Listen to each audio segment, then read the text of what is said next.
पहला प्रश्न, आप जब भी प्रेम पर चर्चा करते हैं तब अनिवार्यतया मृत्यु को क्यों जोड़ लेते हैं? क्योंकि मृत्यु प्रेम का स्वरूप है,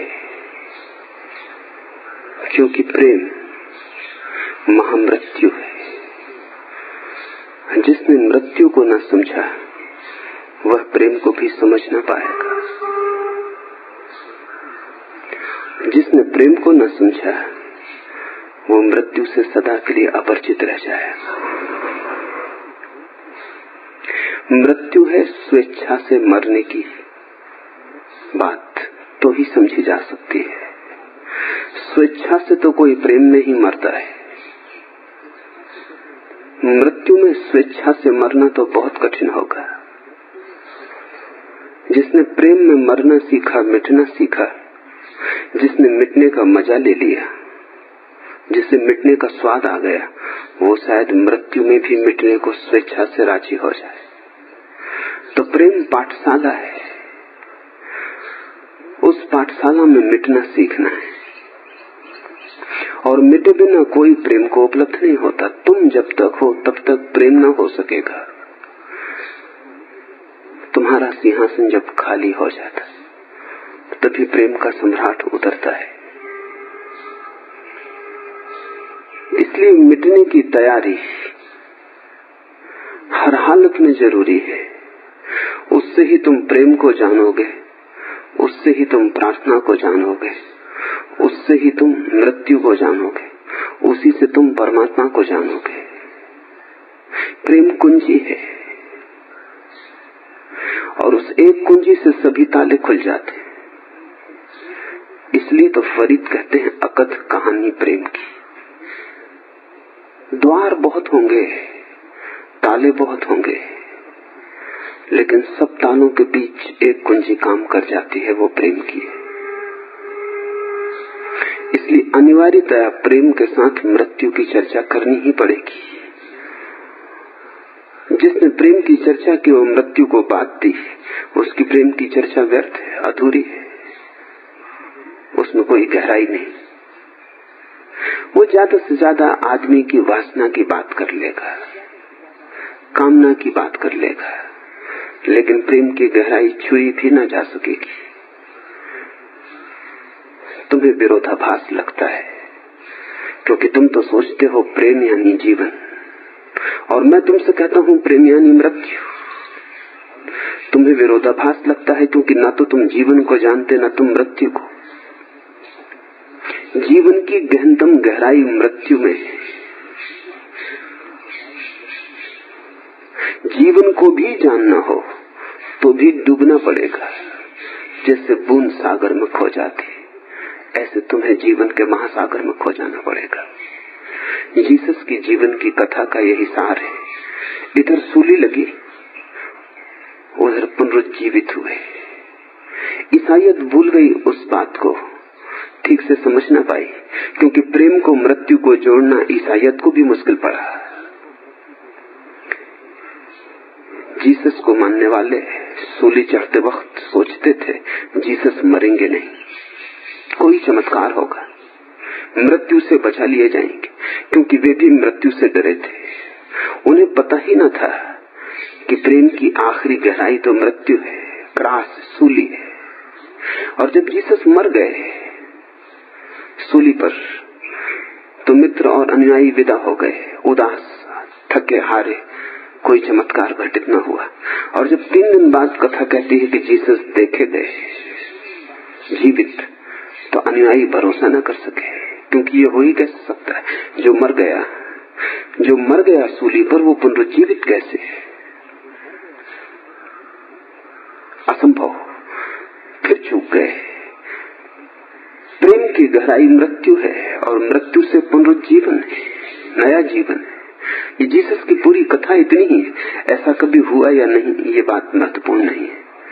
कोई सूली पर लटका फिर चला जमीन पर, ये बात महत्वपूर्ण नहीं है।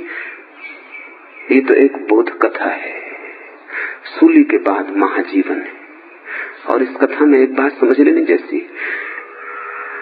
उन उनके जो खास खास शिष्य थे, ल्यूक, मार्क, थॉमस, वो कोई पहचान न सके। उनको पहचाना उनकी एक प्रेम करने वाली शिष्या ने। वो शिष्या भी असाधारण थी, वो एक वैश्या थी, मैरी मैगदलेन।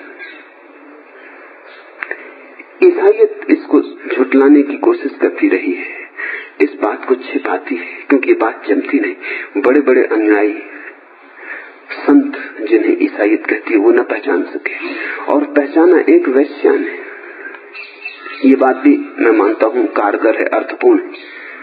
प्रेम ही पहचानेगा। वैश्या का प्रेम भी पहचान लेता है, संत का पांडित्य भी नहीं पहचान पाता। प्रेम की ऐसी महिमा है। वैश्या का प्रेम भी पहचान लेगा। वैश्या के प्रेम में कितनी ही अपवित्रता हो तो भी प्रेम की एक पवित्र किरण तो मौजूद है। और संत के तथाकथित पांडित्य में कितनी ही पवित्रता की धारणाएं हो, पवित्रता की एक भी जीवित किरण नहीं। मस्तिष्क न पहचान सका, हृदय ने पहचाना। पुरुष न पहचान सके, स्त्री ने पहचाना। ये बात सोच लेने जैसी है। सोच विचार काम न आया, हृदय की अंधी आंखें काम आ गई। प्रेम की कहानी बड़ी महत्वपूर्ण है, पर मृत्यु को समझोगे तो ही समझ में आएगी। और जो प्रेम में मरने को राजी है उसे परमात्मा 1000 रूपों में जिला देता है।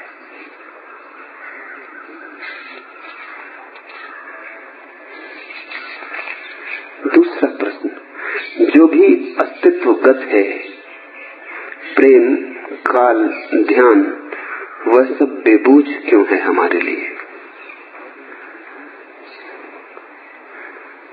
अस्तित्व रहस्य है, बेबूझ होना उसका स्वभाव है। बेबूझ होना कोई घटना नहीं है, कोई उलझन नहीं है जिसको तुम सुलझा सकोगे। बेबूझ होना अस्तित्व का स्वभाव है। इस भेद को ठीक से समझ लो। ये कपड़े मैंने पहन रखे, ये मेरा स्वभाव नहीं। मैं दूसरे कपड़े पहन सकता हूं, मैं नग्न हो सकता हूं, मैं कपड़ों का त्याग कर दे सकता हूं। ऊपर की घटना है, संयोग है, स्वभाव नहीं। पहना हूं तो ठीक, उतार दूं तो कोई कपड़े जबरदस्ती ना कर सकेंगे, हम उतरते नहीं। लेकिन फिर मेरी चमड़ी को उतारना बड़ा कठिन पड़ेगा, यद्यपि उतारी जा सकती। संयोग वो भी है, थोड़ा गहरा संयोग है, लेकिन फिर भी संयोग है। चमड़ी भी खींची जा सकती है, उतारी जा सकती है। फिर उसके भीतर मैं हूं। उस मैं को तो मुझसे अलग नहीं किया जा सकता। कोई उपाय नहीं, कोई प्लास्टिक सर्जरी काम नहीं आएगी। वो मेरा स्वभाव है। जो भी मुझसे अलग किया जा सके वो मेरा स्वभाव नहीं है, संयोग है। कोई संयोग बहुत गहरा होगा, कोई बहुत गहरा नहीं होगा, लेकिन सब संयोग तोड़े जा सकते। नदी नाव संयोग हम कहते हैं। कोई अनिवार्य नहीं है कि नदी नाव में रहे, ऐसा भी अनिवार्य नहीं है कि नाव में नदी रहे या नाव नदी में रहे। कोई अनिवार्यता नहीं है। नाव को तुम नदी से उठा लो तो कोई अड़चन नहीं है। नदी बिना नाव के हो सकती है, नाव बिना नदी के हो सकती है। संयोग ऊपरी है, लेकिन कुछ नदी का स्वभाव है, जैसे बहाव। नदी में बहाव ना हो तो तालाब हो जाएगी, नदी नहीं रहेगी, फिर सड़ेगी। जिस नदी में बहाव ना रहा वो सागर की तरफ जाना बंद हो गई। वो उसका स्वभाव था, उसके बिना वो नदी ही नहीं रही। फिर तुम्हें उसको कुछ और नाम देना पड़ेगा, सरोवर कहो, कुछ और कहो, नदी ना कह सकोगे, उसका बहाव ही खो गया। फिर जल है, नदी का जल ही खो जाए तो भाषा में हमें इस तरह के प्रयोग करने पड़ते हैं। हम कहते हैं सूखी नदी। अब बिल्कुल पागलपन की बात है, सूखी कहीं कोई नदी हो सकती? सूखी नदी तो केवल नदी के न होने का नाम है। कभी यहाँ नदी बहती थी, अब सिर्फ सूखा पाट रह गया है। मत कहो कि ये नदी है, इतना ही कहो कि कभी यहाँ नदी बहती थी, अब तो नदी का बिल्कुल अभाव है, इसको तुम सूखी नदी कहते हो। ये भाषा का गलत उपयोग है, क्योंकि नदी और गीली ना हो तो नदी कहां? नदी सूखी कैसे हो सकती है? उसका कोई उपाय नहीं है। अस्तित्व का स्वभाव है बेबूझता, रहस्य। कोई भी उपाय नहीं कि हमें उसे उतार के अलग कर दें। साइंस कितनी चेष्टा करती, यही चेष्टा है कि किसी तरह बेबूझपन मिट जाए, किसी तरह बात समझ में आ जाए, व्याख्या हो जाए, कोई सिद्धांत बन जाए जो जीवन को सुलझा दे। लेकिन विज्ञान ने जितने उपाय किए उतनी ही मुसीबत बढ़ी, चीजें सुलझी नहीं और उलझ गई। जितना विज्ञान गहरा गया है उतना ही उसने पाया कि और गहराइयां खुल गई। एक रहस्य को लगता था सुलझा रहे हैं, 10 नए रहस्य उलझ गए। बहुत बड़े वैज्ञानिक एडिंगटन ने लिखा है कि 100 वर्ष पहले वैज्ञानिक सोचते थे हम बिल्कुल अब द्वार के करीब हैं, रहस्य का द्वार आया आया, अब खुला, जरा समय की देर है, थोड़े प्रयोग और थोड़ी चेष्टा, और बड़े आश्वस्त थे। लेकिन इस सदी के प्रारंभ में आश्वासन डगमगा गया, द्वार पर आ गए, द्वार खुल भी गया, पता चला और नए द्वार हैं। जैसे प्याज को छीलो, एक परत निकली और दूसरी परत आ गई। प्याज तो कभी छिल भी जाएगी पूरी और हाथ में कुछ भी ना बचेगा, लेकिन जीवन का ढंग ऐसा, अस्तित्व का ढंग ऐसा, परत पर परत है, कभी छिल नहीं पाएगा। तुम उघाड़ते जाओगे, उघड़ने को शेष रहेगा। तुमने महाभारत की कथा सुनी है, वो कथा महाभारत की नहीं है, विज्ञान और अस्तित्व की। द्रौपदी को वस्त्र उघाड़ा गया है, वो बढ़ता चला जाता है। वो जो वस्त्र उघाड़ रहे थे वो द्रौपदी को नग्न करने को उत्सुक हुए थे। विज्ञान प्रकृति को नग्न करने को उत्सुक हुआ है। जान लेना है पूरा। कथा है कि कृष्ण वस्त्र को बढ़ाते चले गए, ये तो कथा है, कोई ऐसा कृष्ण बैठे नहीं। द्रौपदियां निश्चिंत ना रहे, वस्त्र छीना जाने लगे तो कुछ करें, कोई कृष्ण बैठे नहीं कहीं जो वस्त्र को बढ़ा देंगे। नहीं, लेकिन कहानी बड़ी महत्वपूर्ण है, उसको यथार्थ मत समझना, उसको प्रतीक समझना। वो ये है कि परमात्मा का ढंग ऐसा है, उसका होना ऐसा है, स्वभाव ऐसा है कि तुम उघाड़ो वो ढकता ही चला जाता है। तुम जितना उघाड़ते हो उतना तुम ही थकते हो। एडिंगटन ने लिखा है कि हम सोचते थे पहले कि पदार्थ समझ लिया गया, पदार्थ का स्वरूप समझ लिया गया। हम सोचते थे संसार यंत्रवत है, लेकिन अब हालत उल्टी हो गई, पदार्थ तो बिल्कुल खो गया। वैज्ञानिक कहते हैं पदार्थ जैसी तो कोई चीज ही नहीं, और अस्तित्व का स्वभाव विचार जैसा मालूम होने लगा, वस्तु जैसा नहीं। और भी रहस्य बढ़ गया। आइंस्टीन ने मरते वक्त कहा है कि जब मैंने शुरू की थी यात्रा खोज की, विज्ञान की, तो मैं सोचता था कुछ न कुछ हाथ लग जाएगा, कुछ हाथ नहीं लगा। इतना ही जान पाया हूं कि जानना असंभव है, इतना ही जान पाया हूं कि जीवन के रहस्य को कभी पूरा खोला न जा सकेगा। आइंस्टीन, एडिंगटन, प्लांक, बड़े वैज्ञानिक अंतिम दिनों में कविता की भाषा बोलने लगे, धर्म की भाषा बोलने लगे। जो वैज्ञानिक धर्म की भाषा तक न पहुंच पाए, समझना कि मीडियोकर है, थोड़ा मध्यम बुद्धि का है, बहुत गहरे नहीं जा सका। जो भी गहरे गए उन्हें तो थाह मिली ही नहीं, उन्होंने तो कहा अथाह है। हाँ, जो किनारे पे बैठे रहे वो कहते हैं थाह है, जो गए गहरे में उन्होंने थाह न पाई। जो जितना गहरा गया उतना अथाह पाया। इसलिए तो फरीद कहते हैं अकथ कहानी प्रेम की, कहता हूं लेकिन कही न जा सकेगी, थाह लेता हूं लेकिन अथाह है। चेष्टा करूंगा जानता हूं ये होगा नहीं। अस्तित्व का स्वभाव है रहस्य। अस्तित्व कोई समस्या नहीं है जिसको हल करना है, जिसे तुम हल कर सकते हो। अस्तित्व एक रहस्य। तुम जियो तो जी सकते हो, नाचना चाहो नाच सकते हो, अस्तित्व को गाना चाहो गा सकते हो। हल करने भर की कोशिश मत करना, वो भ्रांत चेष्टा है। और होना भी यही चाहिए कि वो चेष्टा भ्रांत हो, क्योंकि तुम अस्तित्व के अंग हो। अंग पूर्ण को कैसे जान सकेगा? बूंद सागर को कैसे जान सकेगी? तुम अंश हो, अंश अंशी को कैसे जान सकेगा? अस्तित्व तुमसे पहले, तुमसे बाद भी रहेगा। तुम अस्तित्व की एक लहर हो, आए और गए।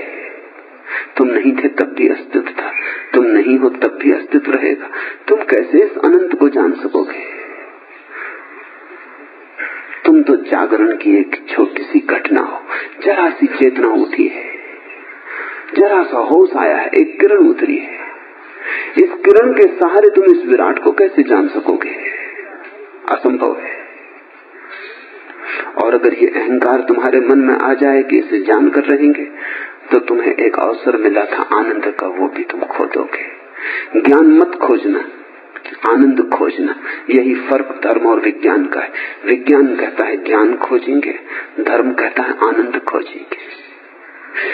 विज्ञान कहता है उस आनंद का अर्थ ही क्या जिसका हमें ज्ञान न हो। सुकरात ने सिलसिला किया पश्चिम में विज्ञान का। सुकरात ने कहा है अपरीक्षित जीवन जीने योग्य नहीं। Unexamined life is not worth living. इससे शुरुआत हुई विज्ञान की। ये बीज है। जीवन को जब तक ठीक से न समझ लिया जाए, व्याख्या न हो जाए, उसका परीक्षण न हो जाए, तब तक जीने में क्या सार है? धर्म कहता है ज्ञान का क्या करोगे अगर उससे आनंद उपलब्ध ना हो? ज्ञान का ढेर लगा लोगे, ज्ञान के पहाड़ भी इकट्ठे हो जाएं, तो भी आनंद की एक बूंद भी तो उससे नहीं निचुड़ सकती। ज्ञान का करोगे क्या? ज्ञान किस लिए? अगर तुम गौर करोगे तो ज्ञान का खोजी भी कहेगा कि ज्ञान पाके मैं आनंदित होऊंगा। तो धर्म कहता है जब आनंदित ही होना है तो इतने ऊहापोह की क्या जरूरत है? और ज्ञान कभी किसी को हुआ नहीं। हाँ, जो आनंद को उपलब्ध हो गए हैं उनका अज्ञान मिट गया है। ज्ञान कभी किसी को हुआ नहीं। जो आनंद को उपलब्ध हो गए उनका अज्ञान मिट गया है। उनके भीतर से ये भाव ही गिर गया कि कुछ जानना है। सारे प्रश्न मिट गए, उत्तर मिल गए हैं, ये मैं नहीं कह रहा हूं। सारे प्रश्न गिर गए हैं, वे निष्प्रश्न हो गए।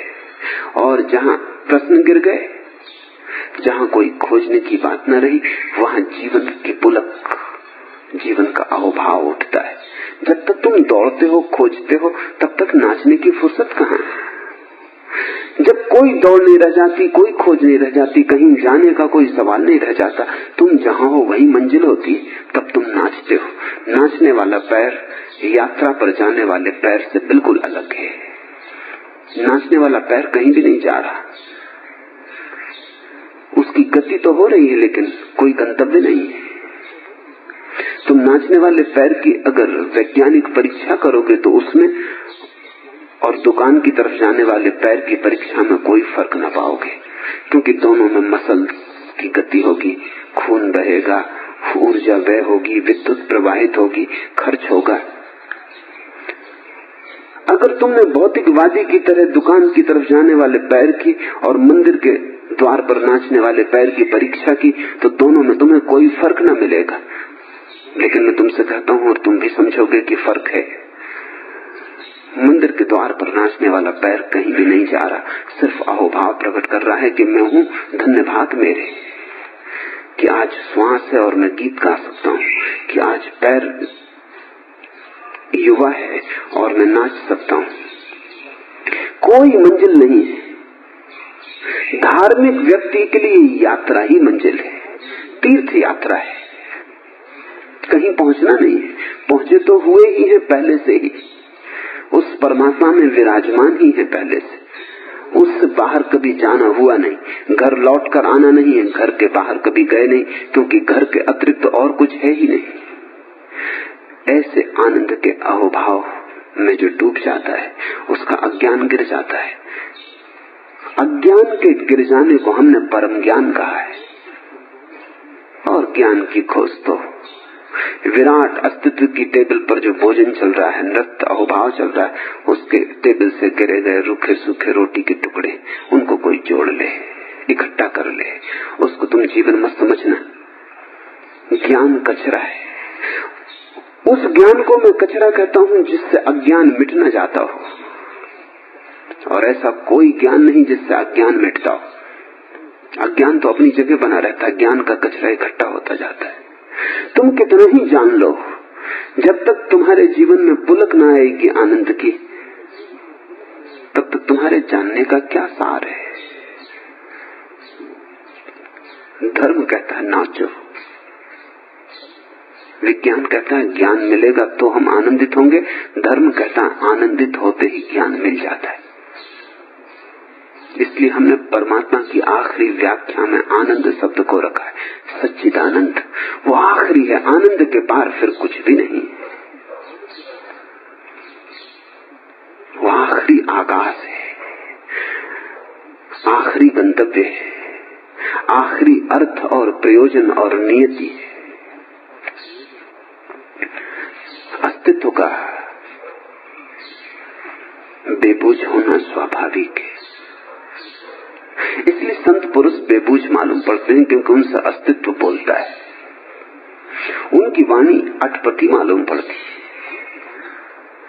उनकी वाणी में अतर्क कुछ छिपा हुआ मालूम पड़ता है। भारत में तो साधुओं की वाणी को हमने अलग ही नाम देख रहा है, सदुक्कड़ी। वो कोई साधारण भाषा नहीं है, सदुक्कड़ी। उसका कुछ पक्का नहीं कि वो क्या कह रहे हैं और क्या कहना चाह रहे हैं और क्या कह गए। कबीर के वचनों को हमने उलट बांसी कहा है। वो सीधे सीधे वचन नहीं है, उल्टे मालूम पड़ते हैं। कबीर कहते हैं एक अचंभा मैंने देखा, नदिया लागी आग। मैंने एक अचंभा देखा है कि नदी में आग लगी।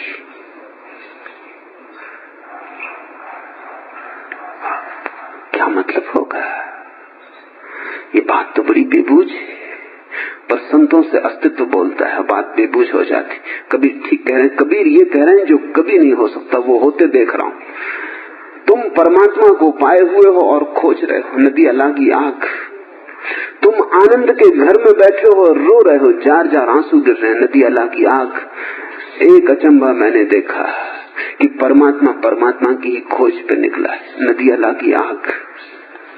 एक अचंभा मैंने देखा, तुम कभी न मरोगे और मौत से कब रहे हो, नदी लागी आग। पर संत की वाणी बेबूझ है, उसको ऊपर से देखो तो उलट बांसी है। अगर जीवन को समझो तो उसकी उलट बांसी तत्क्षण सीधी हो जाती है। यही हुआ है, तुम हो अचंभे। मैं भी तुम्हें देखता हूं तो कबीर ठीक मालूम पड़ते। किसको खोज रहे हो? जिसको तुम खोजने निकले हो उसको कभी खोया था कि चल पड़े खोजने? किसकी तरफ हाथ जोड़ के आकाश में तुम प्रार्थना करते हो? ये प्रार्थना करने वाले को तो जरा गौर से देख लो, कहीं ये ही ना हो जिसको तुम प्रार्थना कर रहे हो। कहां जा रहे हो, किस दिशा में, किस लिए? कहीं ऐसा ना हो कि जिसे तुम खोजते हो वो तुम्हारे भीतर बैठा हो। फरीद ने कहा है वो रब, वो परमात्मा तेरे भीतर है। तू कहां जंगल जंगल भटकता है? तू किसे खोजता है? खोज ही व्यर्थ है। खोज करने वाले में जिसकी खोज चल रही है वो छिपा बैठा है। जिससे बीच में वृक्ष है, ऐसा व्यक्ति में परमात्मा है। तब कभी ठीक लगते हैं, नदियां लागी आग। और इसलिए तो तुम कितना ही खोजो पा ना सकोगे। पाने का संबंध तुम्हारी खोज से नहीं है, पाने का संबंध इस बात से कि पहले तुम ठीक से पता तो लगा लो कभी खोया था। कई बार ऐसा हो जाता है, खासकर चश्मा जो लोग लगाते हैं उनको हो जाता है, चश्मा लगा है और वो भूल जाते और वो टेबल पे इधर उधर चश्मा देखने लगते, तब अचानक उनको ख्याल आता है कि चश्मा नाक पर है। बस ऐसा ही कुछ हुआ है, नदी अलग आग।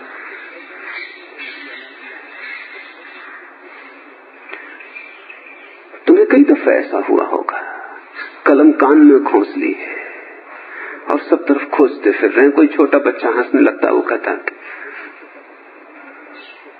कलम कान में लगी, तब तुम्हें याद आता है परमात्मा खोया नहीं है, सिर्फ विस्मरण हुआ है। और विस्मरण हुआ है ऐसा कहना भी शायद ठीक नहीं। तुम किसी और गोरख धंधे में अति व्यस्त हो गए हो, इसलिए उसकी सूझ भूल गई है। बस तुम्हारा मन इतना उलझ गया है किसी धंधे में कि तुम भूल ही गए कि चश्मा आंख पर रखा है, याद ही न रही। बहुत बार ऐसा होता है, जब तुम बहुत जल्दी में होते हो तब देर होने लगती, ट्रेन पकड़नी है, चाबी नहीं जाती ताले में, रोज चली जाती थी, आज नहीं जाती। आज तुम कब रहे हो, आज तुम भागे हुए हो, असल में तुम यहाँ हो ही नहीं, तुम आधे स्टेशन की तरफ जा चुके हो। बटन लगाते हो, नीचे की बटन ऊपर लग जाती, कभी ऐसा नहीं होता था। आज देर में और देर हुई चली जाती, तुम यहाँ हो नहीं, तुम्हारा मन कहीं और व्यस्त हो गया है। परमात्मा को कोई कभी खोया नहीं है, किसी गोरख धंधे में व्यस्त हो गया है। धन है, पद है, प्रतिष्ठा है, इसकी दौड़ इतनी हो गई है कि तुम्हें चैन नहीं कि तुम थोड़ी देर बैठ कर देख पाओ कि तुम्हारी भीतरी संपदा क्या है। अस्तित्व बेबूझ है, उसी के कारण संतों के वचन बेबूझ मालूम पड़ते हैं। और जहां तुम्हें बेबूझ वचन सुनाई पड़ जाए, उस जगह को शरण मान लेना, वहां से भागना मत। तुम्हारा तर्क तो कहेगा कि ये बात तो कुछ समझ में आती नहीं। जो बात तुम्हारी समझ में आ जाती है वो तुम्हें उठा ना सकेगी, जो तुम्हारी समझ में आ गई वो तुम्हारी समझ से नीची है। जो तुम्हारे सिर के ऊपर से निकल जाए, समझ में ना आए, वहीं समझना की सीढ़ी है, कुछ ऊपर उठने की संभावना है। पंडितों की बातें बिल्कुल समझ में आ जाती, संतों की बातें समझ में नहीं आती। पंडितों से तुम्हें कुछ भी न मिलेगा, उनसे तुम कुछ भी न पा सकोगे। मैंने सुना है इंग्लैंड की लॉर्ड सभा का अध्यक्ष किसी गांव की यात्रा पर गया था, रास्ता भटक गया, कोई पास दिखाई नहीं पड़ता तो उसने गाड़ी रोक दी। एक किसान चला आ रहा था जंगल से घास बांधकर, उसने उससे पूछा कि भाई तुम मुझे बता सकते हो कि मैं कहाँ हूं। सीधा प्रश्न वो ये पूछ रहा है कि मैं किस जगह हूं, कौन सा गांव पास है। पूछा तुम मुझे बता सकते हो कि मैं कहाँ हूं। उस किसान ने नीचे से ऊपर तक देखा, उसने कहा कि बिल्कुल आप कार में बैठे हुए।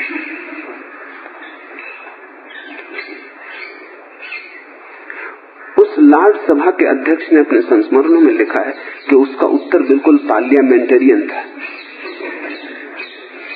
उसने उत्तर भी दिया और तुम तो जानते थे पहले, उससे रत्ती भर जानने में बढ़ती न हुई। उत्तर तो बिल्कुल ठीक दिया।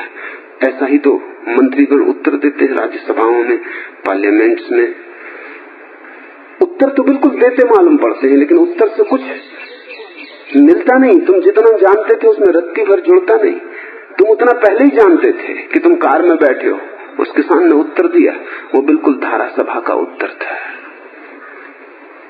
पंडित तुम्हें जो उत्तर देते हैं वो सब धारा सभा के उत्तर, उनसे तुम्हें कुछ मिलता नहीं। तुम जानते ही थे, वही तुमसे कह देते हैं, शायद थोड़े अच्छे ढंग से कह देते होंगे, लफाजी में कुशल होंगे। जो तुम हिंदी में कहते वो संस्कृत में कह देते होंगे, जो तुम हिंदी में समझते वो फारसी में दोहरा देते होंगे, जो तुम अपनी सामान्य भाषा में कहते वो उसे शास्त्र की भाषा में कह देते होंगे। बल्कि तुम्हारे जीवन में कुछ भी जुड़ता नहीं। संत तुम्हारे जीवन को अस्त व्यस्त कर देता है। वो तुम्हारे जीवन में कोई क्रांति की घड़ी ले आता है। अगर संत के वचन को समझने की तुमने चेष्टा की, उसी चेष्टा में तुम सीढ़ियां चढ़ने लगोगे। जहां तुम बेबूझ को पाओ वहां रुक जाना, जल्दी मत करना। शायद वहां से कोई रास्ता अस्तित्व के लिए खुलता हो।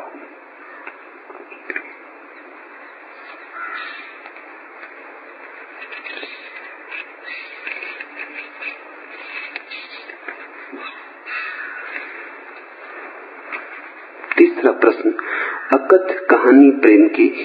कबीर, नानक, दादू फरीद, मीरा, चैतन्य आप कहते ही चले जाते हैं, कहानी आगे बढ़ती जाती है, उसका अंत आता हुआ नहीं मालूम होता। क्या कोई अंत है या नहीं? प्रेम का प्रारंभ है, अंत नहीं। इसे थोड़ा समझना पड़े। प्रेम का प्रारंभ है, अंत नहीं। घृणा का अंत है, प्रारंभ नहीं। तुमने घृणा कब प्रारंभ की, तुम्हें कुछ पता है? तुम बता सकोगे फला दिन फला तारीख कैलेंडर में उस दिन घृणा शुरू हुई। घृणा तुम लेकर ही आए हो जैसे, उसका कोई प्रारंभ नहीं है, अंत है। क्योंकि जिस दिन प्रेम का जन्म होगा उस दिन घृणा का अंत हो जाए। प्रेम का प्रारंभ होगा और अंत नहीं होगा। पुराने ज्ञानियों ने जो शब्द प्रयोग किए हैं वो बड़े ठीक है। महावीर ने कहा है संसार का कोई प्रारंभ नहीं है, अंत है। मोक्ष का प्रारंभ है, अंत नहीं। ठीक कही है बात। मोक्ष का भी अंत हो जाए तो वो क्या मोक्ष होगा? संसार का अंत है लेकिन प्रारंभ नहीं। कब संसार हुआ शुरू, बता सकोगे? पूछो महावीर से, बुद्ध से, कब संसार शुरू हुआ? वो कहेंगे कभी शुरू नहीं हुआ, बस है। पर इतना वो कह सकते हैं कि एक घड़ी आई जब अंत हुआ। 40 वर्ष के थे बुद्ध तब एक रात अंत हो गया संसार का, मोक्ष शुरू हुआ। अब तुम पूछो कि मोक्ष का अंत होगा? कभी कभी नहीं होगा। जीवन में जो पाप है उसका प्रारंभ नहीं होता, अंत होता है। और जीवन में जो पुण्य है उसका प्रारंभ होता है और अंत नहीं होता। अकथ कहानी प्रेम की, वो शुरू तो होती है। एक दिन वीणा के तार बजने शुरू होते, उसके पहले भनक भी नहीं थी, फिर वीणा बजती ही चली जाती। सब समाप्त हो जाता है पर वीणा के स्वर फिर गूंजते ही रहते। वो गूंज अनंत की है, शाश्वत की है। वो गूंज समय के का हिस्सा नहीं है, समय के पार है। तो एक दिन तुम जागते जरूर हो लेकिन फिर तुम कभी सोते नहीं। जो प्रेम में जाग गया जाग गया। इसलिए तो हमने प्रेम को शाश्वत कहा है। और जब तक प्रेम शाश्वत न हो तब तक प्रेम का धोखा रहा होगा। जो प्रेम पैदा हो और समाप्त हो जाए उसे तुम कुछ और कहना, कृपा करके प्रेम मत कहना। और नाम खोज लेना लेकिन प्रेम मत कहना, क्योंकि प्रेम की तो परिभाषा यही है कि जो शुरू हो और समाप्त ना हो। इतना विराट है कि तुम ही उसमें समाप्त हो जाते हो, तुम उसे कैसे समाप्त कर पाओगे? एक कहानी मुझे सदा प्रीति कर रही है। रामकृष्ण कहते थे, मेला भरा था समुद्र के तट पर, बड़ा विवाद चल रहा था कि समुद्र अथाह है या नहीं। भीड़ इकट्ठी हो गई थी, बड़े पंडित शास्त्र खोलकर बैठे थे, बड़ा उत्तेजना फैल गई थी कि कौन जीतता कौन हारता। बैठे सब किनारे पर थे, सागर में कोई उतर ना रहा था। बैठ के चर्चा हो रही थी, शब्दों की मार चल रही थी, बाल की खाल खींची जा रही थी। कोई कहता था अथाह है, क्योंकि अब तक किसी ने भी नहीं कहा कि कितनी थाह है। अगर थाह होती तो कोई नाप लेता। दूसरे कह रहे थे क्योंकि अब तक नापा नहीं गया, तुम कैसे कह सकते हो कि अथाह है? नाप हो जाए और पता चले कि नाप नहीं हो पाता तो ही अथाह कहना। अब इसमें बड़ी जटिलता थी। नाप अब तक हुआ नहीं, तो था तो कह नहीं सकते, अथाह भी नहीं कह सकते। तो किसी को ये ख्याल नहीं आ रहा था कि उतरे कौन जाए। कहते हैं नमक के 2 पुतले भी उस भीड़ में खड़े थे। उनको जोश आ गया, उन्होंने कहा रुको जी, विवाद से क्या होगा, हम पता लगा के आते हैं। वो दोनों कूद गए। वो जैसे जैसे नीचे जाने लगे वैसे वैसे बड़े हैरान हुए कि सागर की गहराई का तो अंत नहीं होता, खुद पिघलते जा रहे हैं। नमक के पुतले थे। कहते हैं वो पहुंच भी गए बड़ी गहराई में, लेकिन जब लौटने का ख्याल आया तो वो थे ही नहीं, वो तो जा चुके थे। नमक में घुल चुका था, सागर का हिस्सा हो चुका था। ऐसा कई दिनों तक लोग घाट पर प्रतीक्षा करते रहे और उन्होंने कहा कि फिजूल है मेहनत, अब और रुके रहना, शास्त्र का अर्थ फिर से शुरू किया जाए, ये बेकार मेहनत गई, ये समय ऐसे ही गए। इस बीच तो हम शास्त्र से ही निर्णय कर लेते। फिर विवाद शुरू हो गया और वो जो डूब गए गहराई में वो कभी लौटे नहीं कहने था है या नहीं। कहानी अभी भी वही उलझी है, था है या नहीं। विवाद घाट पर अब भी चल रहा है, पंडित अब भी अपनी अपनी बातें कर रहे हैं। ये जो 2 नमक के पुतले हैं ये संतों के प्रतीक हैं, ये संतत्व के प्रतीक हैं। जैसे सागर में नमक का पुतला घुल जाता है, ऐसे ही हम परमात्मा में घुल जाते हैं, उसके प्रेम में घुल जाते हैं। 2 क्यों चुने प्रतीक? क्योंकि जब तक हम घुले नहीं तब तक 2 मालूम होते, घुल गए तो 2 भी नहीं रह जाते, 1 भी नहीं रह जाता, अद्वैत हो जाता है।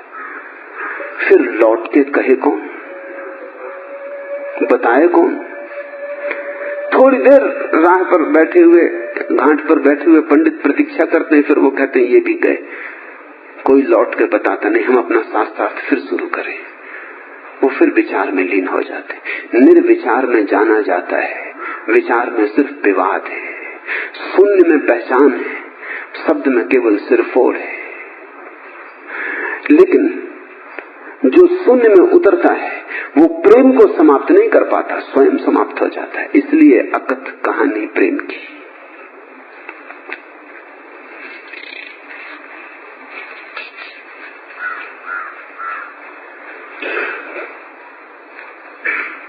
चौथा प्रश्न,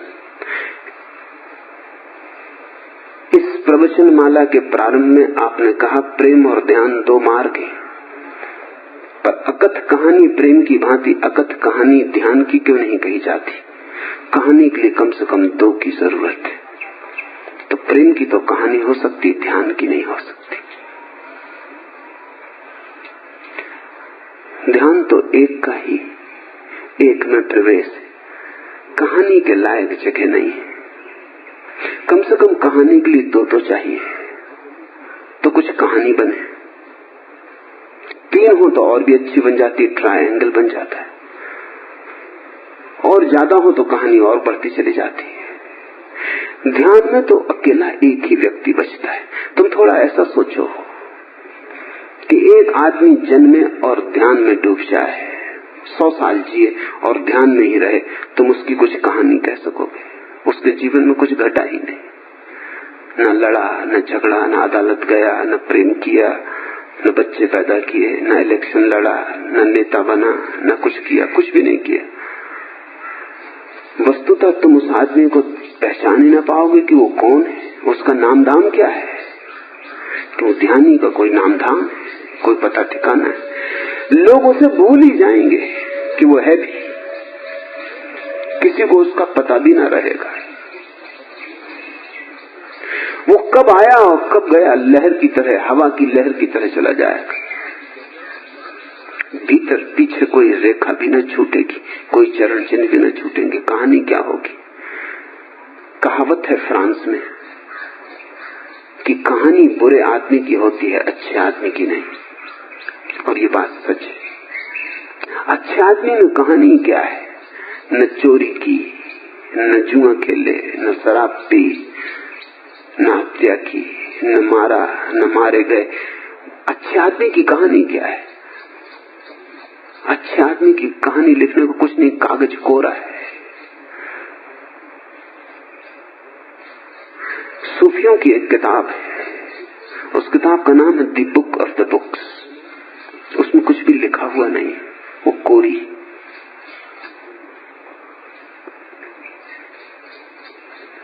उस किताब की तो कहानी है, लेकिन किताब में कोई कहानी नहीं। किताब किसने बनाई, किस सम्राट के महलों में रही, किन तिजोरियों में संभाली गई, इसकी तो कहानी है, लेकिन किताब के भीतर कोई कहानी नहीं। किताब कोरी है, बिल्कुल खाली है।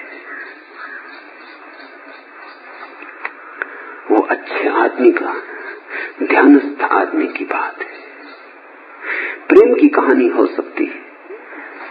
मीरा नाचेगी, रोएगी, विरह में, पीड़ा में, आनंद में, परमात्मा से निवेदन करेगी, कुछ कहेगी, कुछ सुनेगी, कुछ समझेगी, कुछ समझाएगी।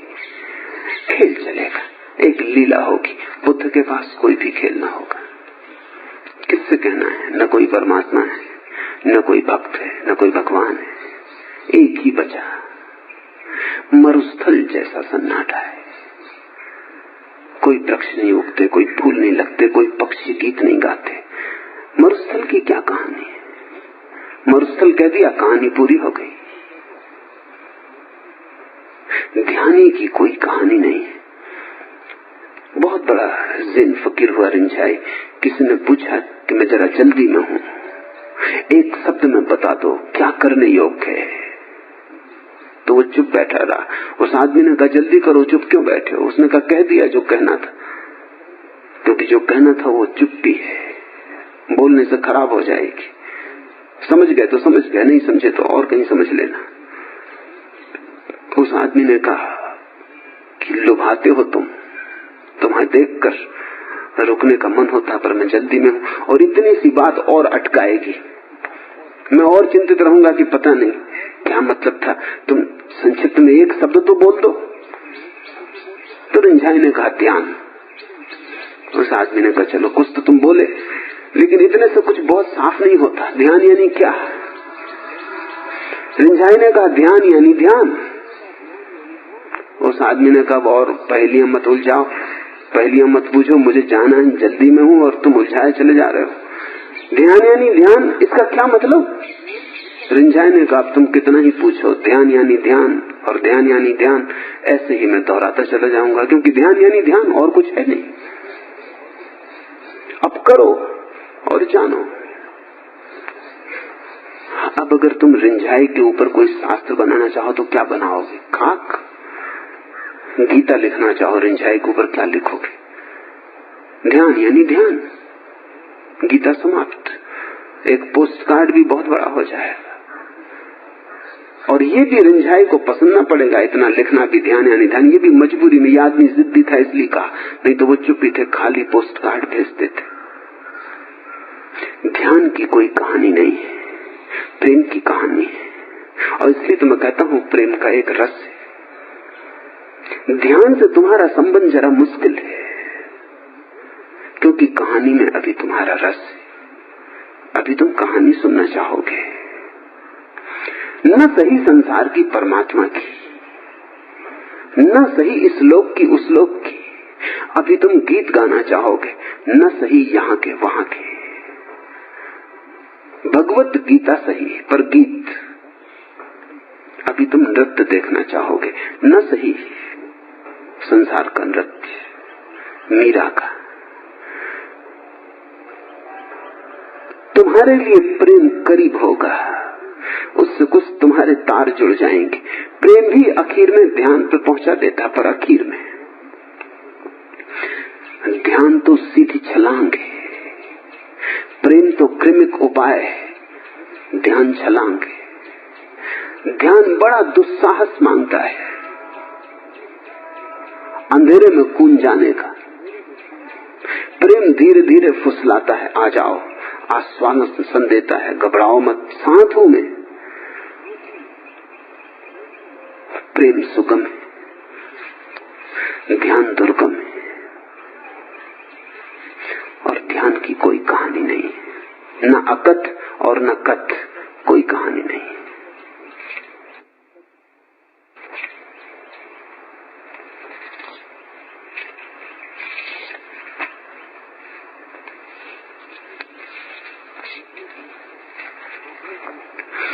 आपने कहा प्रेम पद यात्रा है और ध्यान जैसे वायुयान की यात्रा। फिर सभी सयाने और आप भी प्रेम पर ही जोर देते हैं। क्या सभी सयाने लंबी यात्रा के पक्ष में थे? ना, मेरा बस चले तो मैं तो यात्रा के बिल्कुल पक्ष में नहीं। मैं तो तुमसे यही कहता हूं कि यात्रा करनी ही नहीं, तुम वही हो, पर तुम नहीं सुनते। तुम कहते हो कि ठीक है, पर थोड़ा कुछ तो बताएं कैसे चले। कुछ आलंबन चाहिए, कोई सहारा चाहिए। ऐसा एकदम से पहुंचा देने में तो जस्ती नहीं बात। तुम भरोसे नहीं करते कि तुम और इसी वक्त परमात्मा हो सकते हो। तुमने अपनी इतनी निंदा की है इतने कालों तक, तुमने अपने आप का इतना अपमान किया है इतने अनंत जन्मों में। तुम महानिंदक हो अपने। तुमने कभी अपने को स्वीकार नहीं किया। तुम सदा अपने को अच्छा बनाने की चेष्टा में रहे हो और जाना तुमने सदा है कि तुम बुरे हो। जाना तुमने कि तुम पापी हो और पुण्यात्मा होने की तुमने कोशिश की है। मैं आज अचानक तुमसे कहता हूं कि तुम पापी नहीं हो। तुम चाहो तो भी पापी नहीं हो सकते हो। पाप तुम्हारा भ्रम है और पुण्य तुम्हारा स्वभाव। तुम सुन लेते हो लेकिन बात जस्ती नहीं, तुम्हारी आदत के विपरीत है। तुम सब सुन सुना के फिर कहते हो ठीक कहते हैं आप, कुछ आत्म सुधार का मार्ग बताइए। मेरे पास रोज लोग आते हैं, उनसे मैं कहता हूं कुछ करना नहीं, तुम जैसे हो परम सुंदर हो। वे इधर उधर देखते, वे कहते मान नहीं सकते, चाहे मेरी बात सुन के चुप भला हो जाएं, लेकिन राजी थोड़ी होते। कैसे मान सकते हैं कि मैं जैसा हूं परम सुंदर हूं?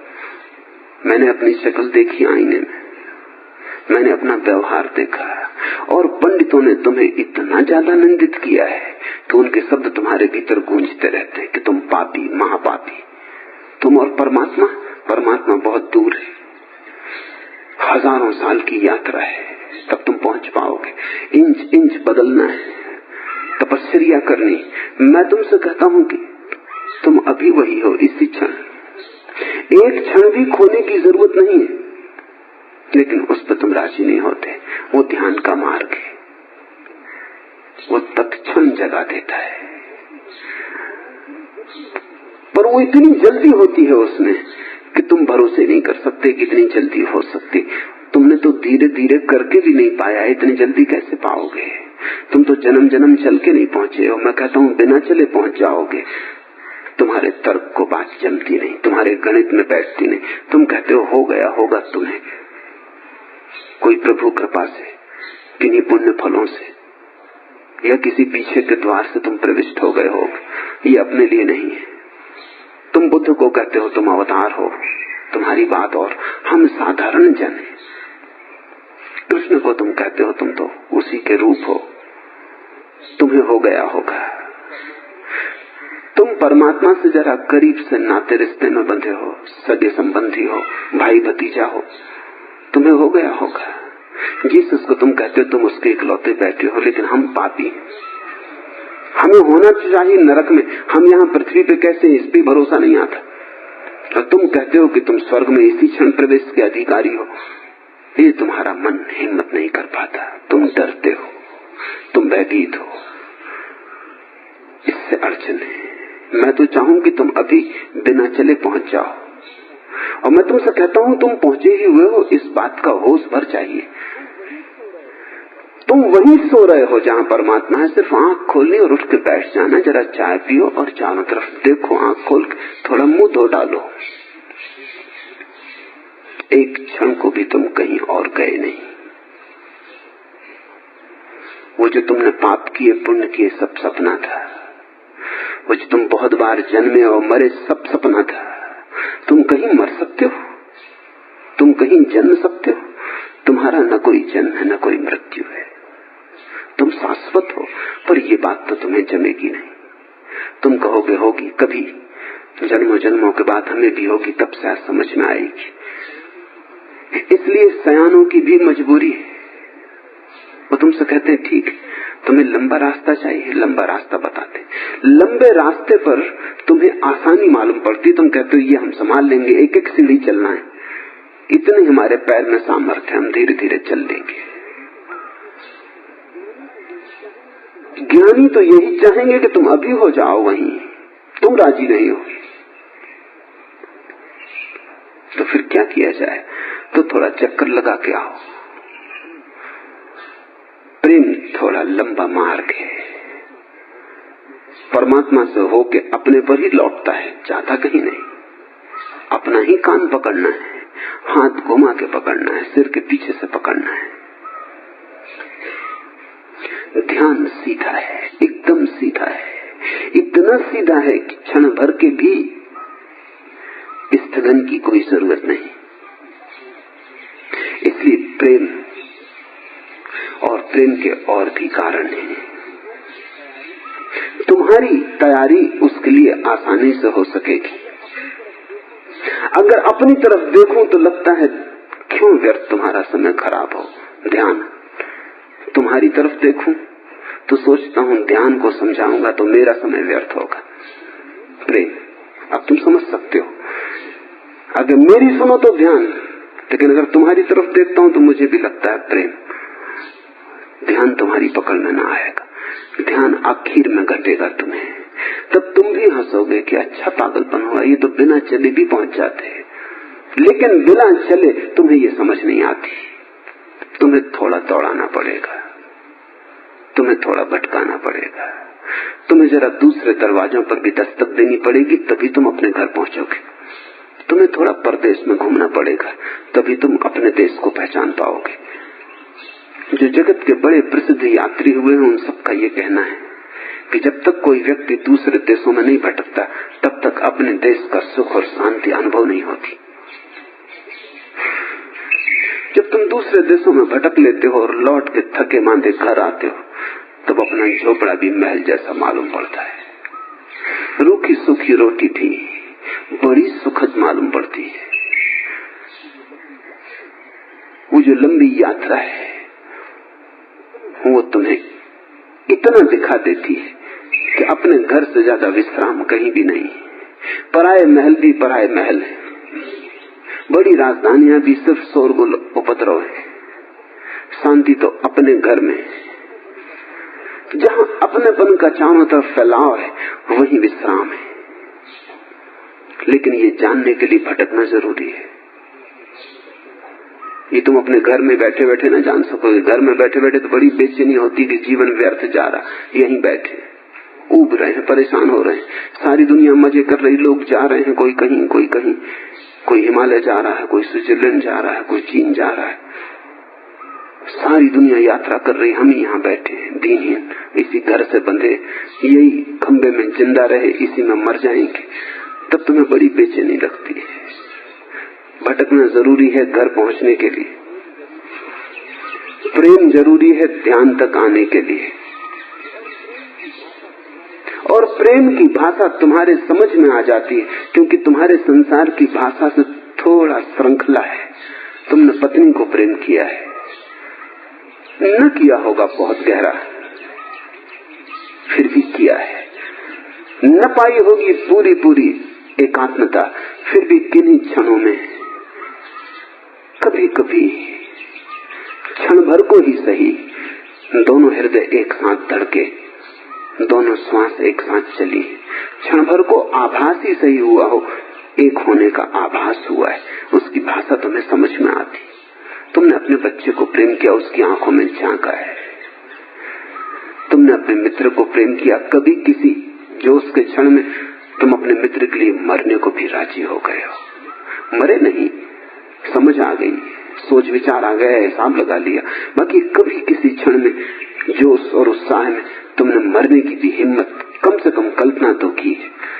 उससे तुम्हें थोड़ा प्रेम की भाषा समझ में आ जाती। कबीर, नानक, फरीद, मीरा, चैतन्य तुम्हारे पास खड़े मालूम पड़ते। बुद्ध और तुम्हारे बीच अनंत आकाश का फासला लगता है। वो किसी और लोक की भाषा बोल रहे हैं जिसका अनुवाद भी मुश्किल है। जो तुम तक आते आते आते आते विकृत ही हो जाता है। तुम जब तक समझो समझो तब तक बात ही बिगड़ जाती है। जो बुद्ध कहते हैं वो सुनने में नहीं आता, जो तुम सुनते हो वो बुद्ध ने कहा नहीं। प्रेम संसार को स्वीकार करके, संसार की भाषा को स्वीकार करके धीरे धीरे परिशुद्धि की तरफ ले जाता है। सीढ़ी सीढ़ी वो यात्रा है। ध्यान छलांगे आकस्मिक, एक क्षण में, क्षणातीत। सयाने तुम्हारी तरफ देखते हैं तो कहते हैं प्रेम, अपनी तरफ देखते हैं तो कहते हैं ध्यान।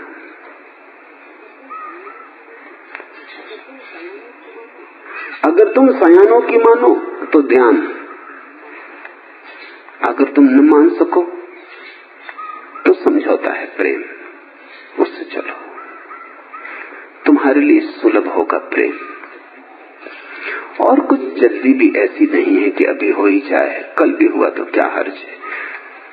इस अनंत काल में दिन दो दिन की देरी अबेरी का कोई अंतर नहीं है।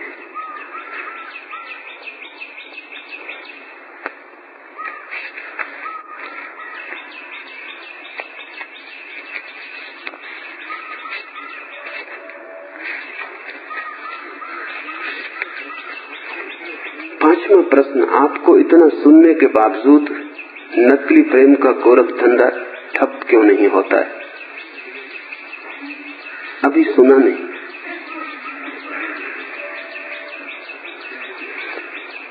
अभी सुनने की सिर्फ शुरुआत है। कानों ने सुना होगा, तुमने नहीं सुना। कान के सुन लेने से क्या होगा? कान की कोई समस्या थोड़ी। कान की समस्या होती हल हो जाती। समस्या हृदय की है, हृदय सुनेगा तभी हल होगी। इतना सुनने का तो सवाल ही नहीं। एक शब्द भी तुमने सुन लिया होता, एक इशारा भी सुन लिया होता तो भी बात हो गई होती। क्योंकि मैं वही कह रहा हूं बहुत बहुत रूपों में। मैं कोई वीणा नहीं बजा रहा हूं, एक तारा है, एक ही तार है, उसी को छेड़े चला जा रहा हूं। थोड़े ढंग बदलता हूं कि तुम ऊब ना जाओ, कहीं तुम्हारा रस्सी न खो जाए। अन्यथा मुझे जो बजाना है, जो गाना है, वो तो एक ही बात है, ध्यान यानी ध्यान, प्रेम यानी प्रेम। बहुत रूपों में उसकी प्रतिमा तुम्हारे लिए सजाता हूं कि किसी दिन शायद तुम सुन लोगे, किसी दिन जागोगे और देख लोगे, किसी सौभाग्य के क्षण में मेरा और तुम्हारा शायद मिलन हो जाए। पर ऐसा मत सोचो कि आपको इतना सुनने के बावजूद अभी सुना ही नहीं, क्योंकि सुनते ही घटना हो जाएगी। तो ऐसा ही हुआ कि तुम कहो आग में इतना हाथ डालने के बावजूद मैं जलती क्यों नहीं, जलता क्यों नहीं? तो डाला ही ना होगा हाथ। हाथ डाल दो तो फिर जलोगे नहीं, जलोगे ही। कोई उपाय नहीं बचने का। हाथ न डाला होगा, दूर ही दूर हाथ को रखा होगा, या सपने की किसी आग में हाथ डाला होगा जो सुबह जाग के पाया जाता है कि नहीं, हाथ जला नहीं। या तो आग झूठी रही होगी, या हाथ डाला ही न होगा। यही तो संभावनाएं। या तो मैं जो कहता हूं वो आग ही न होगी तो तुम्हारा हाथ नहीं जलता, या फिर तुमने हाथ ही न डाला होगा। और मैं तुमसे कहता हूं आग झूठी नहीं हो सकती, क्योंकि उसमें मैं जल गया। कोई कारण नहीं है कि तुम क्यों न जल जाओ। तुम दूर दूर से खेल में लगे हो। सुनते तुम हो, सुनते कहां हो? सुनते मालूम पड़ते हो, सुनते कहां हो? सुनते हो ऐसा मान लेते हो, सुनते कहां हो?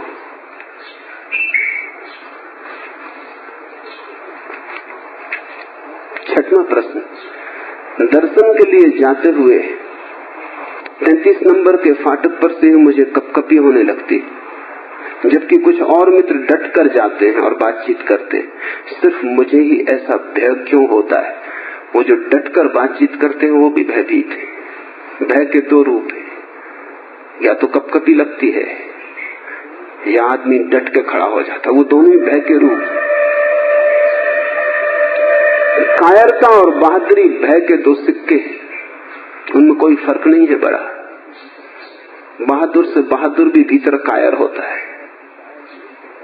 और कायर से कायर भी भीतर बहादुर होता है। वो एक ही सिक्के के दो पहलू हैं।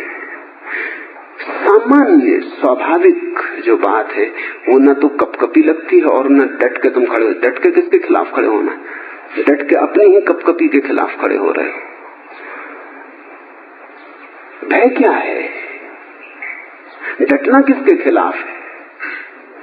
भय ये है कि तुम मेरे सामने आओगे तो तुमने जो अपनी प्रतिमा बना रखी है वो खंडित होगी। मेरा दर्पण तुम्हारी असलियत तुम्हें दिखाएगा, इससे तुम भयभीत हो। ये एक ढंग है।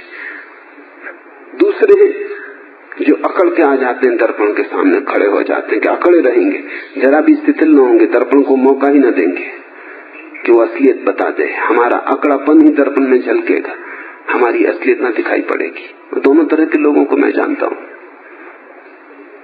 कुछ हैं जो आके बहुत बातचीत करने लगते हैं, वो इतनी बातचीत करने लगते हैं कि मैं देखता हूं कि बातचीत कर करके वो मुझे टाल रहे हैं, वो मुझे सुनने को नहीं आए। वो घबराए हैं कि अगर वो चुप हुए, मैं कुछ बोला तो मुसीबत होगी, तो वो कहे ही चले जाते। वो मेरी तरफ देखते तक नहीं, वो नीचे देखते, वो कहे चले जाते। वो न मालूम जरूरी गैर जरूरी बातें बड़ी लंबी करके कहते, जिनका कोई सार नहीं है, जिनको मेरे पास लाने का कोई प्रयोजन नहीं। वो अपने चारों तरफ एक सुरक्षा का उपाय करते, शब्दों को खड़ा करके, कि मेरा कोई शब्द उनके भीतर प्रवेश न हो जाए। वो तुम्हें लगेंगे कि बिल्कुल डट के बात कर रहे हैं। दूसरे हैं जो कपते हैं, डरते हैं, वो बोल ही नहीं पाते। उनसे मैं पूछता हूं कैसे आए, क्या कहना, क्या है मन की पीड़ा? वो कहते कुछ भी कहना नहीं है। वो भी कप रहे हैं, दोनों ही डरे हुए। एक तीसरा सामान्य सरल स्वाभाविक व्यक्तित्व है, संतुलित, जो कहना है कह देता है, जो सुनना है सुन लेता है, जो देखना है देख लेता है, जो सच्चाई है उसे पकड़ने की कोशिश करता है। न तुमसे मैं नहीं कहता कि तुम डट के आने लगो, अगर कपकपी आती है वो भी गलत है, डट के आए वो भी गलत। डट के आने का मतलब है कि कपकपी ना आने देंगे, अकड़े रहेंगे, दोनों ही गलत है। संतुलन चाहिए। मुझसे भय क्या है? मैं तुमसे छीन क्या लूंगा? तुम्हारे पास है क्या जिससे मैं छीन लूंगा? तुम मेरे पास से कुछ लेके ही जा सकते हो, देने का तुम्हारे पास कुछ भी नहीं। तुमसे मैं छीनूंगा क्या? ज्यादा से ज्यादा तुम्हारा भिखमंगापन छीन सकता हूं। तुमसे मैं छुड़ा क्या लूंगा? तुम्हारे पास काश कुछ होता, कुछ भी नहीं। तुम्हारी दशा वैसी है जैसे भिखारी रात भर जाग के बैठा रहता है कि कोई चोरी न कर ले, कुछ है ही नहीं, एक भिक्षा पात्र है। या मैंने सुना, तुमने भी कहावत सुनी होगी कि नंगा नहाता नहीं क्योंकि डरता है, फिर निचोड़ेगा कहां, कपड़े कहां सुखाएगा, कपड़े हैं ही नहीं, स्नान नहीं करता। तुम्हारे पास है क्या? तुम भयभीत क्यों हो? तुम अगर गौर से देखो कि तुम्हारे पास कुछ भी नहीं, सारा भय चला गया। भय तो खोने का भय है, लेकिन तुमने कुछ मान रखा है कि तुम कुछ हो, इसलिए भय। उस मान्यता को गौर से देखो, क्या हो तुम? तुम्हारे देखने में ही तुम्हारी मान्यता तिरोभूत हो जाएगी, तब तुम सहज भाव से मेरे पास आ सकोगे। न तो डट के आओ, क्योंकि डट के तुम क्या करोगे, क्या फायदा है? अगर तुम मुझसे लड़ रहे हो, अपना समय खो रहे हो।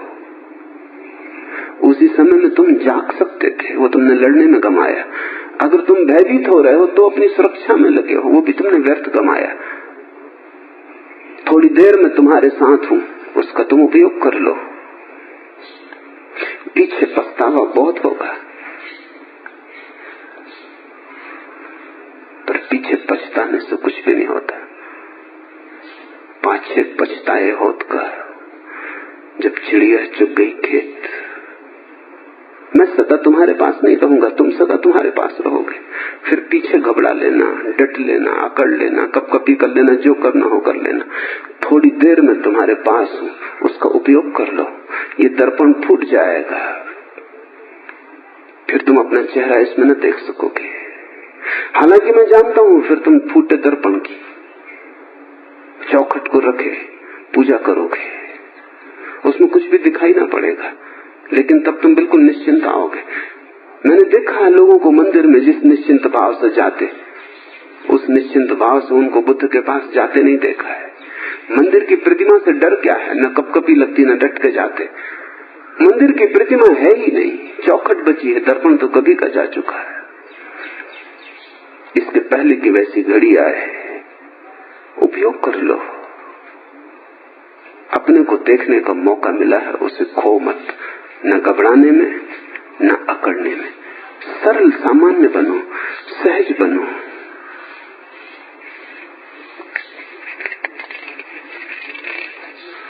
सातवां प्रश्न, आपने पूर्व में कहा है जीवन प्रयोजन रहित है, फिर खाली हाथ जाएं या भरे हाथ, इससे क्या फर्क पड़ता है? यही समझ में आ जाए तो हाथ भर गए। यही समझ में आ जाए कि खाली हाथ जाएं कि भरे हाथ, कोई फर्क नहीं पड़ता, हाथ भर गए। इसको ही मैं हाथ भरना कहता हूं। यही समझ में ना आए और चेष्टा चलती रहे कि हाथ भरे जाऊंगा, तुम हाथ खाली जाओगे। सफलता और असफलता समान दिखाई पड़ने लगे। तुम सफल हो गए, सफल ही नहीं सुफल भी हो गए। जीत और हार बराबर हो जाए, जीत गए तुम, अब तुम्हें कोई ना हरा सकेगा। यही जीत है। प्रयोजन निष्प्रयोजन तराजू पर समान तुल जाए, तुमने जीवन का अर्थ पा लिया, प्रयोजन पा लिया। कुछ और ज्यादा पाने को नहीं, लेकिन इससे ज्यादा और पाने को हो भी क्या सकता है। इस घड़ी में ही तो तुम्हारे जीवन का कमल खिल जाता है, जब न कोई प्रयोजन है, न कोई प्रयोजन नहीं है, न कोई सार है, न कुछ आसार है। जीवन को तुमने बिना द्वंद के स्वीकार कर लिया। हार न जीत, सफलता न असफलता, अंधेरा न प्रकाश, जीवन न मृत्यु, तुमने द्वंद छोड़ दिया। जीवन को तुमने जैसा है स्वीकार कर लिया अनन्य भाव से, वहीं तुम्हारे जीवन का कमल खिल जाता है। हाथ तुम्हारे भर गए। दुनिया तुम्हारे हाथ भला खाली देखे, दुनिया से क्या लेना देना है। तुम जानोगे कि तुम्हारे हाथ भरे, तुम नाचते जाओगे, तुम रोते न जाओगे। तुम्हारे आंसू भी गिरेंगे तो उन आंसुओं में गीत होंगे, आनंद का अहोभाव होगा। तुम मरोगे भी तो तुम एक सुगंध छोड़ जाओगे, जैसा फूल गिर जाता है भूमि में और सुगंध आकाश में उड़ जाती। तुम्हारी मृत्यु भी एक परम उत्सव का क्षण होगी। हाथ भर गए, यही मेरा अर्थ है।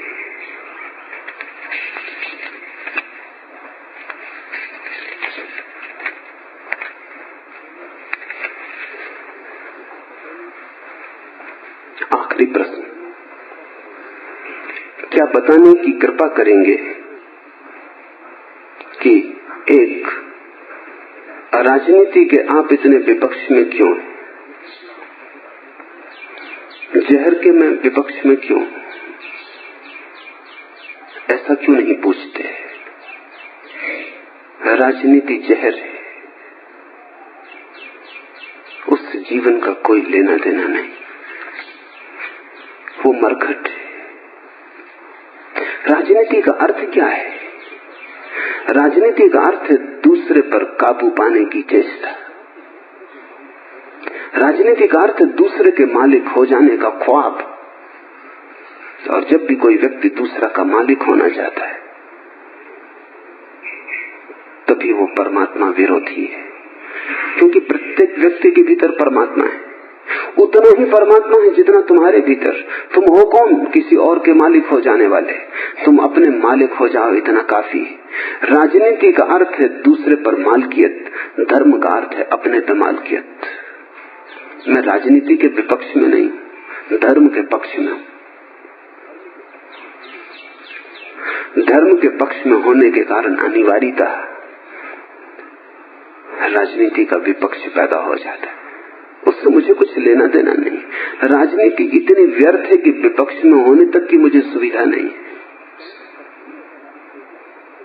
कंकड़ पत्थरों के खिलाफ भी क्या बोलना, हीरे जवाहरातों के पक्ष में बोलता हूं। और अगर कभी कंकड़ पत्थरों के खिलाफ बोलना पड़ता है तो इसीलिए कि तुमने कंकड़ पत्थरों को हीरे समझ रखा है। जब मैं राजनीति के विरोध में बोलता हूं तो राजनीतिज्ञों के विरोध में नहीं बोल रहा हूं। वो दया के पात्र हैं, उनके विरोध में क्या बोलना। वो वैसे ही दुख के मारे, उनके खिलाफ क्या बोलना है। जब मैं राजनीतिज्ञों के खिलाफ बोलता हूं तो मैं तुम्हारे भीतर छिपे राजनीतिक के खिलाफ बोल रहा हूं। मुझे तुमसे प्रयोजन है। हर व्यक्ति के भीतर राजनीतिक छिपा है, छोटा हो बड़ा हो। सिकंदर छोटे हो बड़े हो, इससे क्या फर्क पड़ता है। जहर तुम बाल्टी भर के पी जाओ कि चुल्लू भर पियो, इससे क्या फर्क पड़ता है। जहर मारेगा। तुमने कभी ख्याल किया, तुम पति हो, पत्नी से तुम्हारा संबंध धर्म का है या राजनीति का? तुम पाओगे कि 100 में 99 मौके पर संबंध राजनीति का है, धर्म का नहीं। तुम कहोगे कि पत्नी और पति के बीच क्या राजनीति का सवाल है। तुम्हारे बच्चे से तुम्हारा संबंध धर्म का है या राजनीति का? तुम बाप की अकड़ से बोलते हो या परमात्मा की सृजन की प्रक्रिया में एक विनम्र भागीदार हुए इस तरह बोलते हो बेटे से? तुम बेटे की तरफ इस तरह देखते हो कि परमात्मा तुम्हारे माध्यम से संसार में आया, या तुम इस भांति देखते हो कि तुझे मैंने पैदा किया है, जो मैं कहूं वो कर, मैं जानता हूं तू अज्ञानी। तुम बेटे को नियंत्रित करने की कोशिश करते हो या सहारा देते हो? तुम बेटे को सदा के लिए बांध लेना चाहते हो, पंगु बनाना चाहते हो, या चाहते हो उसे मुक्त आकाश मिले, चाहे वो मुक्त आकाश कभी तुम्हारे विपरीत ही क्यों ना पड़े। तुम पत्नी को प्रेम किए हो या प्रेम केवल फांसी लगाने का उपाय है, या प्रेम केवल बहाना है, राजनीतिक चाल है। जब मैं राजनीतिक के खिलाफ बोलता हूं तो दिल्ली में बैठे राजनीतिज्ञों से मुझे क्या लेना देना। मैं तुम्हारे भीतर बैठे राजनीतिक के खिलाफ बोल रहा हूं, उतना ही तुम ध्यान से समझना है। और वो भी इसलिए बोल रहा हूं उसके खिलाफ कि अगर तुम उसमें उलझे रहे तो तुम कभी धार्मिक ना हो सकोगे। धर्म का अर्थ है अपना मालिक होना। धर्म का अर्थ है ना तो किसी को अपना मालिक होने देना और न किसी के मालिक होने की चेष्टा करना। धर्म परम स्वतंत्रता की चेष्टा है और राजनीति दूसरे को परतंत्र करने का उपाय है। जितने ज्यादा लोग तुम्हारे परतंत्र हो जाएं, राजनीतिक मन उतना ही प्रसन्न होता है। अगर तुम महाराष्ट्र के मुख्यमंत्री हो तो महाराष्ट्र के ऊपर तुम्हारा कब्जा है।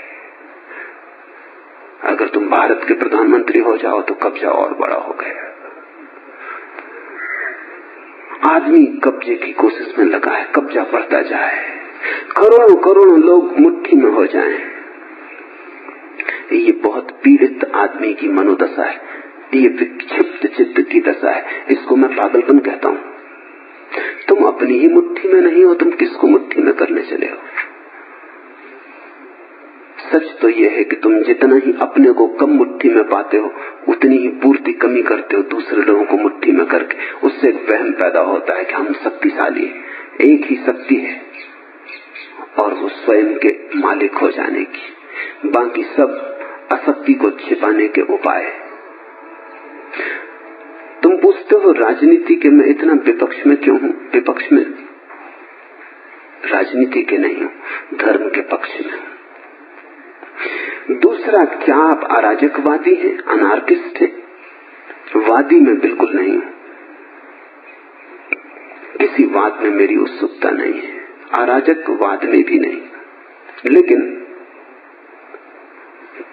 इतना जरूर मैं जानता हूं कि दुनिया में राज्य जितना कम हो उतना अच्छा होगा। राज्य बिल्कुल मिट जाएगा ऐसा मैं नहीं सोचता।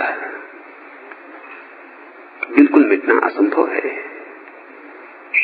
क्योंकि जहां एक से ज्यादा लोग हैं वहां उनके संबंधों को तय करने के कोई माध्यम चाहिए होगा, व्यवस्था चाहिए होगी। तो मैं कोई क्रोपाटकिन जैसा अराजकवादी नहीं हूं। मेरी कोई मान्यता नहीं है कि राज्य मिट जाना चाहिए।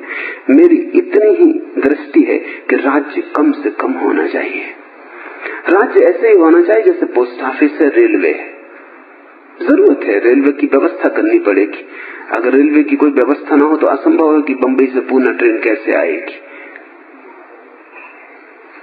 कि चिट्ठी तुमने जो डाली पोस्ट ऑफिस में वो पहुंचेगी कहीं कि नहीं पहुंचेगी।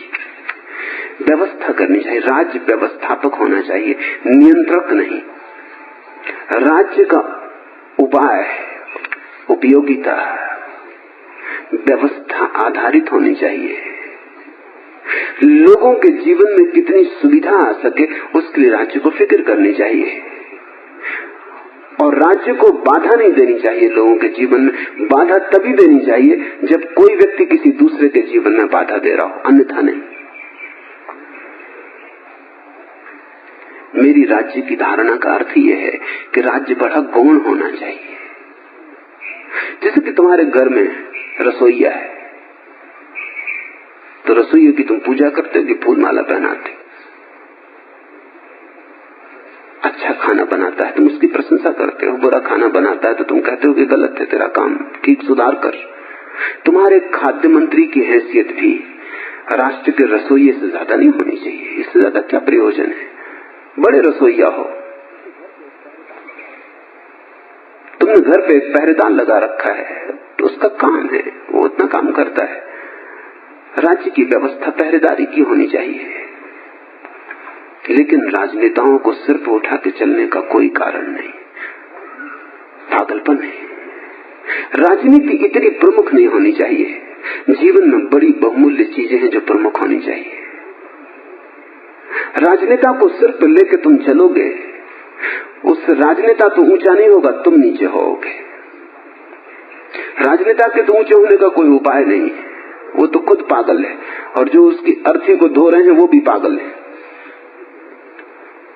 लेकिन अगर तुमने किसी फकीर को कंधे पर उठा के चले तो तुम ऊंचे हो जाओगे। उससे फकीर ऊंचा नहीं होगा, वो ऊंचा है ही, लेकिन तुम ऊंचे हो जाओगे। वो चरण तुम्हारे लिए पारस सिद्ध होंगे, तुम लोहे से सोने हो जाओगे। तुमने अगर संगीत को ऊपर उठाया तो तुम्हारे हृदय में ऊंचाइयों की लहरें उठेंगी। तुमने अगर राजनीति को ऊपर उठाया तो तुम गंदे हो जाओगे। तुमने अगर गीतकार को ऊपर उठाया, संगीतज्ञ को ऊपर उठाया, कवि को ऊपर उठाया, चित्रकार को पूजा, तो तुम्हारे जीवन में सुगंध के हजार हजार रास्ते खुल जाएंगे। तुम्हारे जीवन में एक सजावट आ जाएगी। तुमने अगर राजनेता को ऊपर उठाया तो सिवाय युद्ध, हिंसा, इसके अतिरिक्त तुम कुछ भी न पाओगे। पूरे मनुष्य जाति का इतिहास हिंसा और युद्धों का इतिहास है। वो राजनेता को सिर पर लेके चलने के कारण। मैं अराजकवादी नहीं हूं, लेकिन राज्य जरूरत से ज्यादा अधिकारी हो गया, उतने अधिकार की आवश्यकता नहीं है। व्यक्ति परम मूल्य है। राज्य व्यक्ति का सेवक है, मालिक नहीं।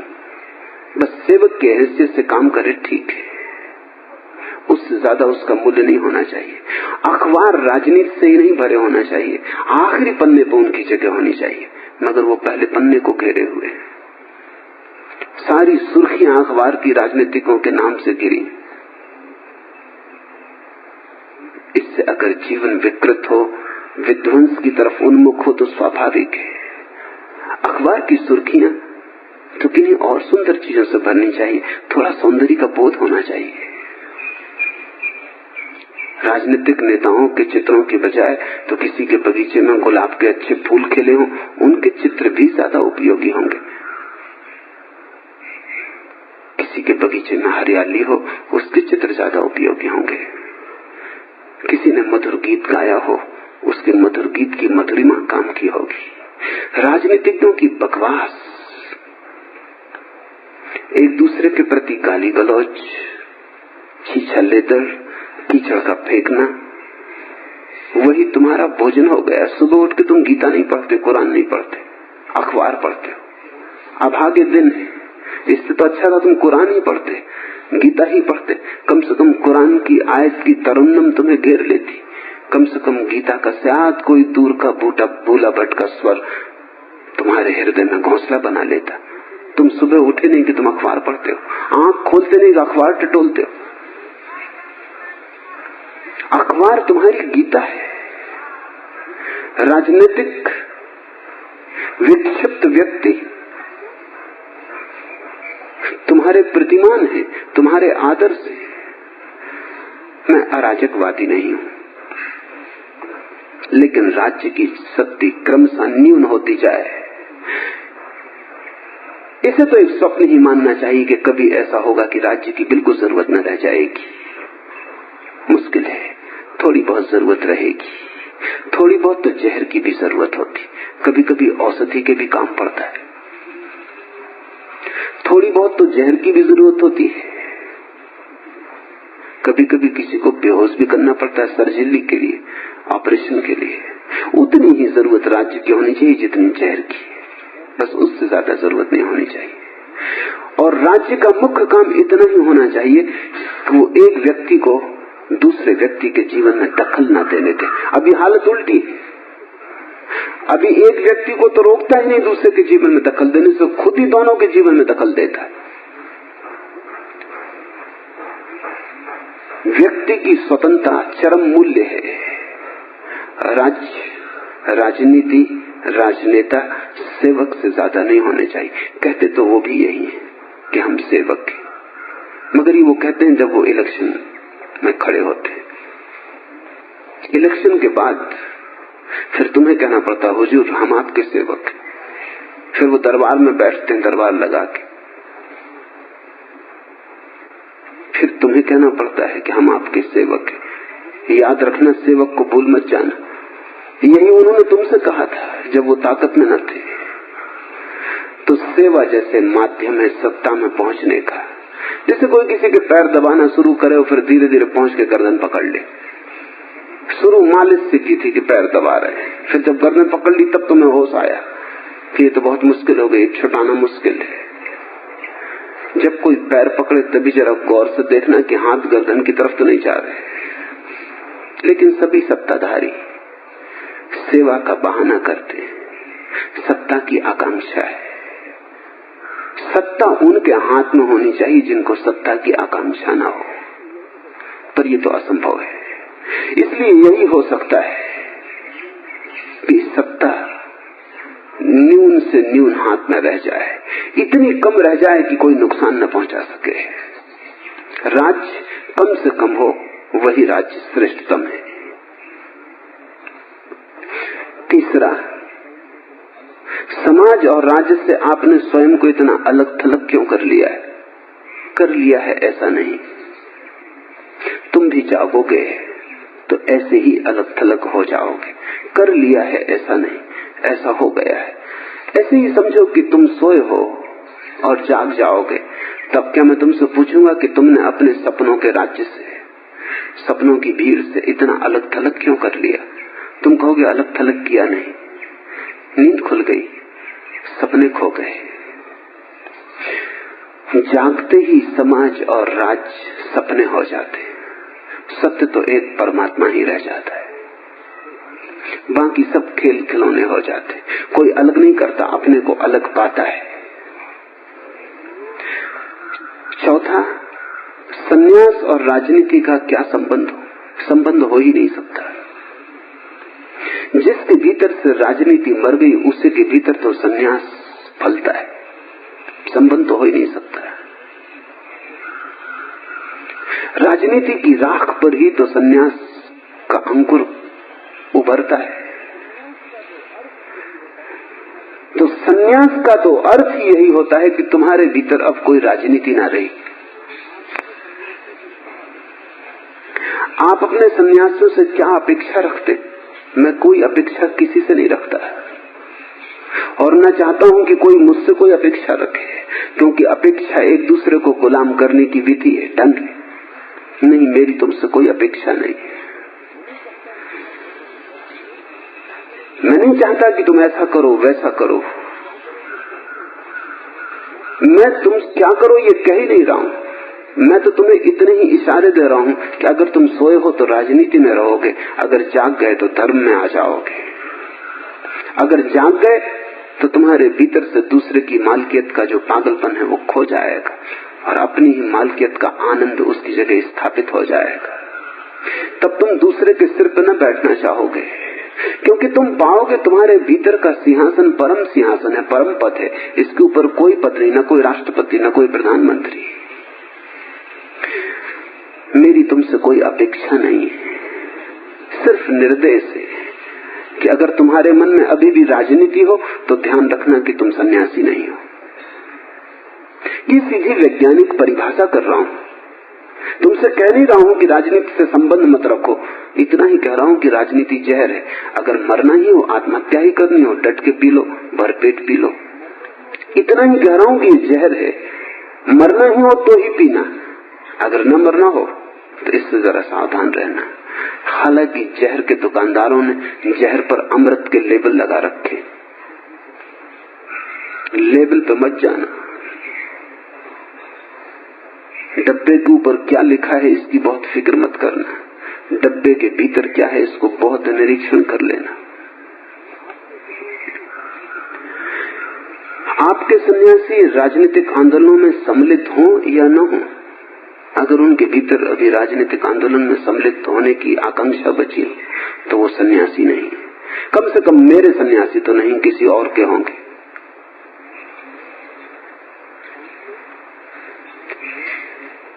पांचवा, क्या सन्यास एक प्रकार का पलायन नहीं है? एक अर्थ में कह सकते हो है। जैसे घर में आग लग जाए और तुम भाग के बाहर आ जाओ, भीड़ कह सकती तुम पलायनवादी हो, एस्केपिस्ट हो, घर से भाग के बाहर निकले। जब घर में आग न लगी थी तब तो बड़े मजे से रहे, अब जब आग लगी, मुसीबत का क्षण आया घर को, तो तुम बाहर निकल के आ गए। जाओ अंदर, कायर हो तो तुम क्या कहोगे? तुम कहोगे पागल नहीं हूं। जब घर में आग लगी हो तो भागना ही उपाय है। कोई गड्ढे में गिर जाए और निकलने की कोशिश करे, क्या तुम उससे कहोगे तुम पलायनवादी हो, गड्ढे से भागने की कोशिश कर रहे हो? कोई बीमार हो जाए और चिकित्सा की चेष्टा करे, तुम उससे कहोगे कायर, आप बीमारी से निकलने की कोशिश कर रहे हो? रहो वहीं, हिम्मतवर हो, डटे रहो, कहां जाना है? संसार गड्ढा है, बीमारी है, संसार आग लगा घर है। जिनको थोड़ा बोध है वो बाहर निकलेंगे, वो असल में घर छोड़ के नहीं भाग रहे हैं, घर रहने योग्य ही न था। अब तक कैसे रहे यही सवाल है। अब तक क्यों न दिखाई पड़ी ये लपटे? जब दिखाई पड़ गई तभी सवेरा है, इसलिए बाहर आ रहे हैं। एक अर्थ में तुम कह सकते हो सन्यास पलायन है, एक अर्थ में तुम कह सकते हो सन्यास जागरण। मैं तो उसे जागरण ही कहता हूं। घर में आग लगी हो तो वही आदमी घर के भीतर रह सकता है जो सोया हो या शराब पी के पड़ा हो। जागा हुआ आदमी तो बाहर आ जाएगा। न केवल जागा हुआ खुद आदमी बाहर आएगा, सोए को जगाने की कोशिश करेगा कि भाई जागो। शराबी के मुंह पे पानी छिड़केगा, घसीटेगा कि निकल आओ तुम भी। हालांकि शराबी कहेगा क्या ऊधम मचा रखा है, शांति से सोने दो।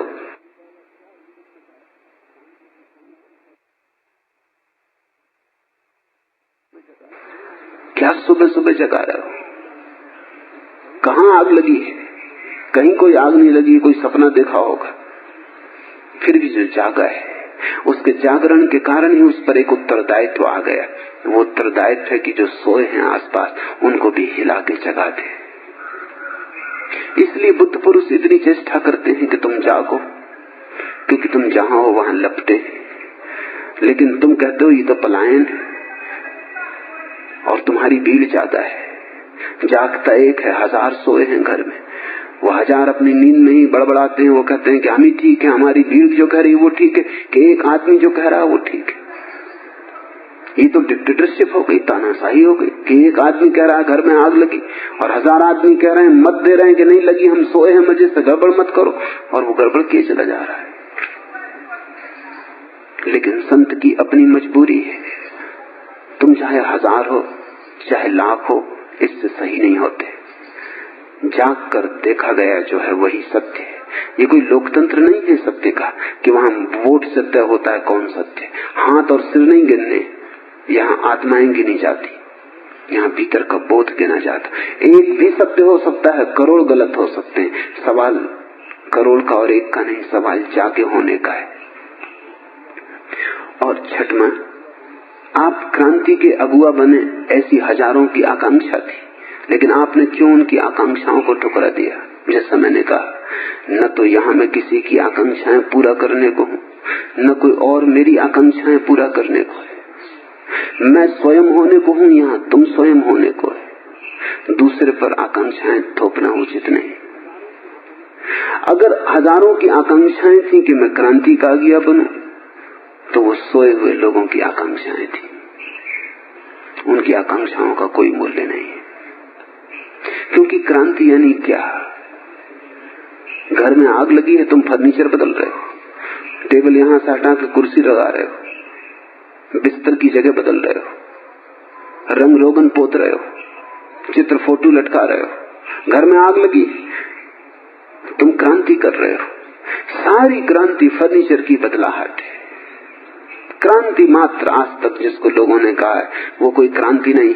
क्रांति तो सिर्फ एक है, वो है इस जीवन में लगी आग को देख लेना और किसी नए जीवन में उठ जाना, इस घर को छोड़ देना और किसी नए घर को बना लेना।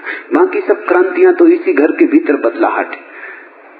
इस दीवार में थोड़ा सा लीपापोती करके रंग रोगन कर दिया, इससे लपट थोड़ी मिटेगी, इससे बाहर जो आग लगी है वो लगी ही रहेगी। क्या हुआ? रूस में क्रांति हुई 1917 में, क्या हुआ? जो मालिक थे वो उतार दिए गए, जो उतरे थे वो मालिक हो गए, मालकियत जारी रही, फर्नीचर बदल गया, कुर्सी नीचे थी वो ऊपर आ गई, जो ऊपर थी वो नीचे आ गई, वही उपद्रव जारी रहा, कोई फर्क न पड़ा। अमीर अमीर ना रहा, गरीब गरीब ना रहा, लेकिन अब एक नया वर्ग पैदा हो गया, सत्ताधिकारियों का और गैर सत्ताधिकारियों का, साधारण जनता और कम्युनिस्ट पार्टी। अब ये 2 वर्ग पैदा हो गए। वर्ग जारी रहा, नाम बदल गए। पहले कोई दूसरे लोग शोषण करते थे, अब कोई दूसरे लोग शोषण करते हैं। शोषण जारी है, सत्ता जारी है, परतंत्रता जारी। दुनिया की सारी क्रांतियां मिट्टी हो गई। नहीं, मैं तुम्हारी किसी मूर्खता का अगुआ नहीं होना चाहता। मुझे कोई उत्सुकता नहीं है तुम्हारे फर्नीचर बदलने में। और बड़ा मजा है, राजनीति एक बड़ा गहरा षड्यंत्र है। इंग्लैंड में 2 पार्टियां हैं। इंग्लैंड बड़ा कुशल मुल्क है, होना भी चाहिए राजनीति का, उसका अनुभव बड़ा पुराना है, बड़े होशियार लोग हैं। एक पार्टी सत्ता में होती, दूसरी उसकी निंदा करती। स्वभावतः किसी की भी सत्ता सुंदर नहीं है, लेकिन जनता को एक भ्रम बना रहता है। एक पार्टी सत्ता में है, दूसरी पार्टी निंदा करती, मुल्क में भूल चूक बतलाती। 10 साल एक पार्टी सत्ता में रहती, तब तक उसकी प्रतिष्ठा गिरती जाती, क्योंकि वो कुछ कर तो पाती नहीं, कोई कुछ नहीं कर पाता। मुल्क की मुसीबत बनी रहती, बढ़ती जाती, मुल्क क्रोध में भरता जाता है। जो सत्ता में नहीं है, लोग उनके प्रेम में पड़ने लगते हैं कि ये लोग ठीक मालूम पड़ते हैं, और जनता की स्मृति बड़ी कमजोर है। 10 साल बाद वो पहली पार्टी को नीचे उतार देते हैं, इस पार्टी को ऊपर बिठा देते हैं। दूसरी पार्टी पहले काम में लग जाती, इनकी निंदा में, इनसे भी कुछ होता नहीं, लेकिन 10 साल में जनता फिर भूल जाती। वो जो सत्ता में होते हैं उनकी भूल दिखाई पड़ती, जो सत्ता में नहीं होते उनकी तो भूल दिखाई कैसे पड़ेगी, क्योंकि भूल तो कोई करते ही नहीं, वो कुछ करते ही नहीं, वो सिर्फ निंदा करते। 10 साल में फिर जनता उनके प्रेम में पड़ जाती, उनको सत्ता में बिठा देती, सत्ता वालों को नीचे बुला लेती। जिनको तुम विरोधी पार्टियां कहते हो वो सब आपसी षड्यंत्र में, वो एक दूसरे के सहारे, वो विरोधी वगैरह नहीं। भला वो एक दूसरे को जेल में डालें, भला उनको भी पता ना हो, मगर वो विरोधी वगैरह नहीं है, वो सब एक दूसरे की साजिश है, वो पूरा खेल है। जब एक सत्ता में होता है तब जनता को ये पता नहीं चल पाता कि भूल वस्तुतः सत्ता में एक पार्टी की हो रही है, यह भूल ऐसी है जो हमारी जीवन चेतना की है। दुख इसलिए है कि हमारी जीवन चेतना सोई है। जीवन में इतनी पीड़ा इसलिए है कि हम बेहोश हैं, ये नहीं दिखाई पड़ पाता। ये दिखाई पड़ता है कि ये लोग हट जाएं, दूसरी पार्टी सपने बता रही, झंडे उठा रही, वो कहती हम सब ठीक कर देंगे, वो आश्वासन दे रही, उस पर भरोसा आ जाता है। आ का भरोसा बा पे चला जाता है, फिर बा से भरोसा आ पे चला जाता है। कभी अपनी याद नहीं आ पाती कि ये भूल कहीं हमारी। ऐसे जीवन सदियों तक चलता रहा है। विरोधी आपस में ऐसा लड़ते हैं कि तुम्हें ऐसा लगता है कि ये तो बिल्कुल एक दूसरे के विपरीत है, और अगर इनको हम ताकत में पहुंचा देंगे तो सब ठीक हो जाएगा।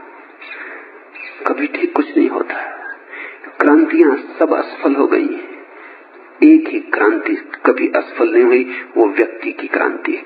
कोई नींद से जागता है, बुद्ध हो जाता है, कृष्ण हो जाता है, फरीद हो जाता है, मोहम्मद, नानक, बस वही एकमात्र क्रांति।